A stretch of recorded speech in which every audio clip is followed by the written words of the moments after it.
Riba ni tuan-tuan, dia ada dua jenis. Dua jenis yang besar.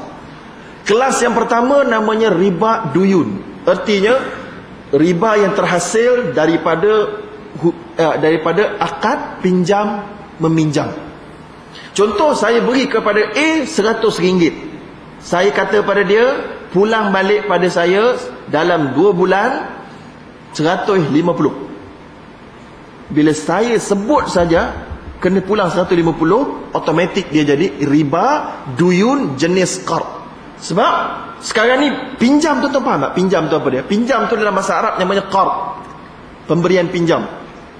Pinjam ni Allah, Islam halal ke haram? Pinjam. Hukumnya Allah halalkan.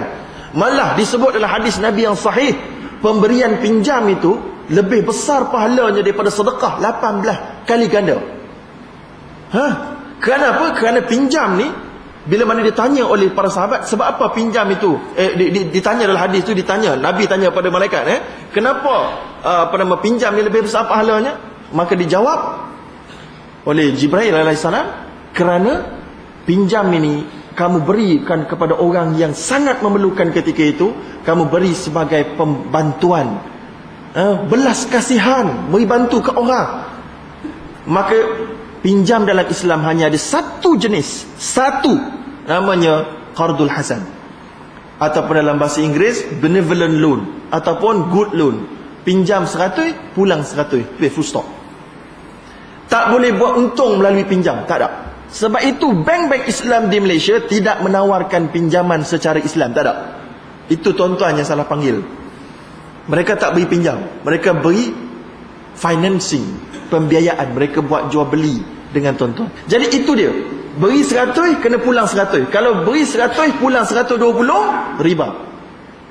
Kalau beri 100, cakap dengan dia, kamu pulang 100 tapi saya biasa kalau saya beri pinjam ke orang main bagi lebih je. Tapi insya-Allah tak apalah. Itu pun riba juga. Sebab dia nak bagi orang tu faham. Dia cuba buat helah. Dia buat helah. Ataupun dia sebut, dia kata apa nama tu, ni aku pergi pinjam 100 ni, tapi aku beri pinjam qardul hasan ni, kau pulang 100 jugalah. Tapi kan Nabi cakap siapa bagi pulang lebih itu terpuji. Dia kata pandai-pandai nak beri tazkirah lepas tu kan. Ini pun sama, sebab memang betul. Nabi SAW sebut sebaik-baik peminjam adalah ahsanukum qadaan. Kamu yang beri pulang balik duit, dia beri lebih, dia beri dengan something hadiah sebagai terima kasih dia. Tapi you tak boleh beri hint.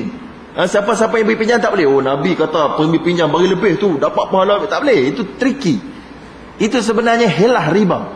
Walaupun dia tak tentukan berapa nilai dia, tetapi dia tetap jatuh dalam bab riba sebenarnya. Baik, perlu dipahami juga pemberian pinjam ni, sebab saya dah kata tadi, dia dalam Islam dia pembelas kasihan, maka kita tak boleh ambil apa-apa advantage daripada orang yang meminjam. Disebutkan dalam sebuah hadis, walaupun hadis ni mempunyai perbincangan dari sudut kekuatan sanadnya, iaitulah kullu qardin jarra naf'an fahuwa riba. Setiap pemberian pinjam yang memberi sesuatu benefit, manfaat kepada orang yang memberi pinjam, ianya adalah riba. Walaupun hadis ni ada fihi maqal, ada komentar, tetapi telah ijma' disebutkan oleh Imam Ibn Qudamah dalam kitabnya Al-Mughni, bahawa setiap pemberian pinjam yang memberikan benefit telah pun diijma'kan hukumnya adalah riba. So jadi dengan ijma' dan dengan nas, kedua-duanya adalah riba. Bentuk yang lain, saya beri pinjam motor. Nak pinjam motor, saya beri pinjam motor saya dengan syarat, saya kata isi minyak penuh. Isi minyak penuh tu riba hukumnya. Tuan-tuan jangan tak faham. Kena faham. Sebab beri pinjam motor dengan syarat isi minyak penuh, riba. Sama tak? Sama. Kalau tuan-tuan nak kata habis, tapi saya memang nak suruh dia isi minyak penuh, jawapan ni tuan-tuan kena cakap dengan dia, wahai saudara, saya ni tak begitu baik nak beri pinjam. Saya beri sewa. Saya sewakan motor saya dengan jumlah sewaannya minyak motor penuh. Itu harus halal. Sebab dia dah declare, maknanya pemberi itu dia dah declare upfront, memang dia tak belah kasihan. Memang dia nak niaga maknanya. Memang dia nak beri sewa, dia nak untung. Maka dia dah declare awal-awal. Tak macam yang Yang pertama tadi ni, saya beri pinjam tapi dengan syarat isi minyak penuh. Ini sebenarnya menipu di atas nama pemberi pinjam. Maka Islam tak terima. Siapa nak guna akad pinjam, dia mesti menyebut bahawa tidak ada apa-apa benefit yang boleh diambil daripada apa yang diberikan itu. Okey? Baik. Jadi kita pergi kepada seterusnya. Itu duit dengan duit dengan apa-apa benefit sama. Ya? Baik. Habis.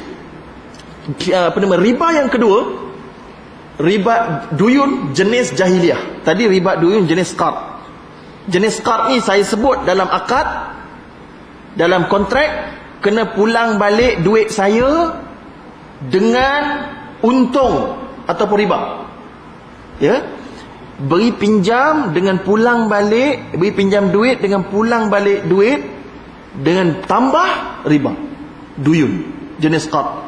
Yang kedua dia kata pula, dalam masa 2 bulan kena pulang. Kalau tak boleh pulang, saya tentukan ada penalti. Bagi kawan tu tak boleh pulang je, ada penalti. Biar penalti ni riba yang kedua. Namanya riba jenis jahiliyah. Ya, inilah yang banyak dekat bank-bank. Ya, orang kata bank Islam pun ada agak Ustaz. Macam mana tu? Jawapan dia memang riba.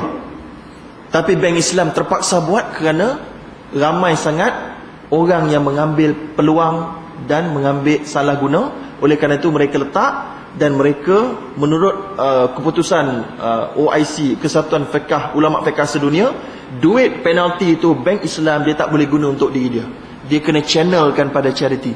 Dia kena berikan kepada fakir miskin. Begitu. Itu yang dibuat oleh bank Islam. Yang sepanjang yang saya tahu. Ya, yang saya tahu. Begitulah. Yang itu dinamakan, kalau saya tak tahu ada orang yang cukup dalam atau tak dalam, saya nak beritahu pada orang yang reti, dinamakan iltizamut tabarruk. Diambil satu konsep dalam mazhab Maliki. Iltizamut tabarruk ataupun iltizamut tasadduq. Ya, maknanya dia berkata, kalau aku tak boleh datang, contohnya begini tau. Kalau aku tak boleh jumpa kau sekejap lagi ni, aku janji jumpa kau ni. Aku janji jumpa kau pukul 2. Aku betul-betul janji ni. Kalau aku tak jumpa kau pukul 2, aku akan bersedekah. Apa hukum dia bersedekah? Wajib ke tak wajib? Wajib hukum dia. Itu namanya iltizamut tabarruk. Dia telah melazimkan, man alzama fi nafsihi ma'rufan faqad lazim. Itu dalam mazhab Maliki, yang diambil, dipakai oleh mazhab dunia sekarang ni. Sesiapa yang melazimkan dirinya untuk buat sesuatu yang baik, maka dia telah wajib ke atasnya untuk melakukan apa yang dia seolah-olah macam nazar. Dia punya konsep. Okey? Baik, sekarang kita pergi kepada riba jenis kedua. Riba jenis pertama, duyun, terbagi kepada dua. Pinjam qard dengan jahiliah. Riba jenis kedua terlibat dengan dalam jual beli, namanya riba buyuk. Buyuk ni jual belilah. Bai'un, dia punya plural dia buyuk. Ya, iaitulah pertukaran yang Nabi sebut, az-zahabu bil-zahabi wal-fiddatu bil-fiddati wasy-sya'iru bil-sya'iri wal-tamaru bil-tamri wal-milhi bil-milhi. Kemudian Nabi sebut kat ujung tu, fa idza ikhtalafatil ajnasu fabi'u kaifa syi'tum. Ya. Baik, Nabi SAW sebut, emas tukar dengan emas, perak dengan perak, tamar dengan tamar, gandum dengan gandum, barli dengan barli, garam dengan garam. Bila mana kamu tukar di antara keduanya, mestilah buat on the spot pada waktu yang sama dan tak boleh ada lebih. Tak apa, ini susah sikit nak terang. Dia kena ada whiteboard pun boleh terang benda tu. Cuma saya nak beritahu, mata wang ringgit Malaysia, saya beri dalam contoh mudah. Kalau tuan-tuan nak pergi Brunei contohnya, tuan-tuan pergi ke counter money exchanger nak tukar duit Brunei, tuan-tuan bagi ringgit kan. Ringgit tu tuan-tuan bagi, tuan-tuan mesti syarat dalam Islam, mesti ambil duit Brunei tu dalam waktu yang sama. Maknanya beri sekarang, ambil sekarang. Tak boleh beri sekarang, nanti kejap nak pergi Belak A sekejap. Pergi Belak A sekejap, lepas tu datang balik. Okey, mana duit saya tadi? Tak boleh, hukumnya riba. Tangguh saja dekat situ, dia berpisah saja daripada majlis itu, daripada majlis akad itu, dia telah jadi riba nasi'ah. Ya, riba nasi'ah. Itu kena faham. Baik, habis. Baik, jadi itu adalah beberapa teori tentang riba.